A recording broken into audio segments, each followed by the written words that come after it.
Vaccine والی ایک story تھی کہ جب وہاں پہ تھے اس پہ لکھا تھا کہ یہ کوڈ سکین کرے اور اپنے لیے ویکسینیشن جو ہے وہ ریزرو. بندہ جو ہے وہ دکاندار وہ کچھ چیزیں بیچ رہا ہے, اس نے پیمنٹ کے لیے کیو آر کوڈ لگائی ہو, کوئی دوسرا بندہ آ کے تاکہ آپ کو مینیو نظر آئے, پھر آپ وہاں پہ آن لائن آرڈر کرتے. تو اس کو ہم فشنگ, اکثر اس طرح بھی ہوتا ہے. کچھ اٹیکرز کیا کرتے ہیں, جان بوجھ کے یو ایس بی جو ہے وہ انفیکٹڈ یو ایس بی وہ گرا کے چلے جاتے ہیں. تو وہ بھی ایک یو ایس بی کی وجہ سے جو ہے وہ ڈسٹرائے ہوا. اچھا, یہ کیو آر کوڈ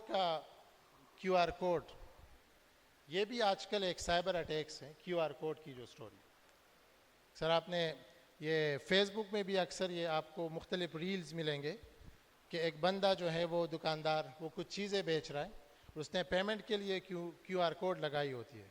کوئی دوسرا بندہ آ کے اس کی کیو آر کوڈ اپنے کوڈ سے کیا کر لیتا ہے, ریپلیس کر لیتا ہے, اور پیمنٹ اس کو پھر چلی جاتی ہے. تو یہ بھی ایک وہ ہے کہ آج کل ہم کسی ریسٹورینٹ پہ جا کے کیو آر کوڈ سکین کر لیتے, وہ ہمیں کہتے ہیں کہ کیو آر کوڈ سکین کریں تاکہ آپ کو مینیو نظر آئے, پھر آپ وہاں پہ آن لائن آرڈر کرتے ہیں. تو اس کو ہم فشنگ کہتے ہیں. جس طرح ہم فشنگ کی بات کر رہے تھے کہ فشنگ اٹیک, تو یہ جو کیو آر کوڈ والی جو اٹیک ہے اس کو ہم فشنگ کہتے ہیں. اور تھوڑا سا اس کے بارے میں کچھ سٹوریز میں آپ کو سناتا ہوں. آگے جائیں.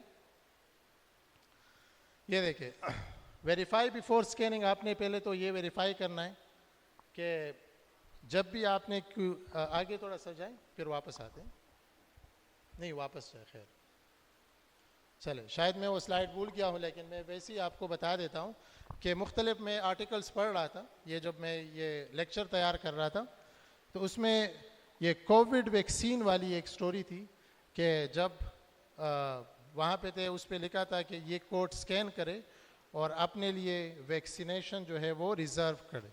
تو بہت سارے لوگوں نے جو ہے وہ کوڈ سکین کیا تھا, اور اسی کوڈ کی سکین کرنے کی وجہ سے ان کی جو پرسنل انفارمیشن تھی یا ایون بینک ڈیٹیلز تھی وہ جو ہے وہ سارے اٹیکرز کے پاس چلی گئی تھی. تو ایک تو آپ لوگوں نے یہ خیال رکھنا ہے کہ کیو آر کوڈ, شاید یہاں پہ بھی انہوں نے کیو آر کوڈ لگایا ہوگا کہ وہ سکین کرے تاکہ ہمارے پیجز جو ہے وہ فالو کرے, تو اس کا بھی آپ لوگوں نے کراس چیک کرنا ہے. آگے جائیں. ایک اٹیک ہے drop U S B. Drop U S B attack کا مطلب کیا ہوتا ہے, کسی کو آئیڈیا ہے؟ آپ لوگوں نے کبھی میموری کارڈ یا یو ایس بی کبھی آپ کو ملی ہے کسی کی گمشدہ میموری کارڈ یا U S B? Any one? اور پھر آپ نے کیا کیا, لیپ ٹاپ کے ساتھ اٹیچ کیا تھا؟ چلے, آپ کو شکر ہے آئیڈیا تھا. اکثر اس طرح بھی ہوتا ہے.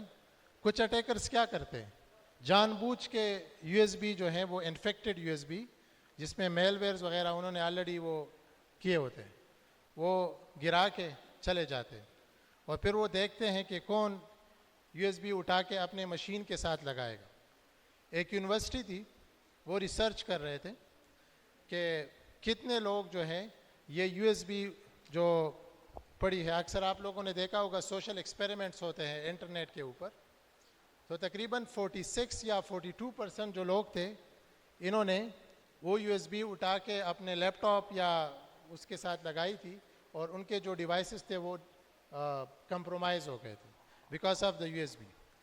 آپ کو ایک مشہور قصہ یاد ہوگا ایران کے نیوکلیر پلانٹ کا, تو وہ بھی ایک یو ایس بی کی وجہ سے جو ہے وہ ڈسٹرائے ہوا تھا, ایران کا جو نیوکلیر وہ ہے پلانٹ. یا یہاں پہ دیکھیں, یہ ایک ہے انڈین کارپوریٹ آفس انسیڈنٹ ہے, انرجی کمپنی بریچ ہے. تو دیز آر کامن بریچز کہ یہ drop the U S B کے اس سے ہوئے.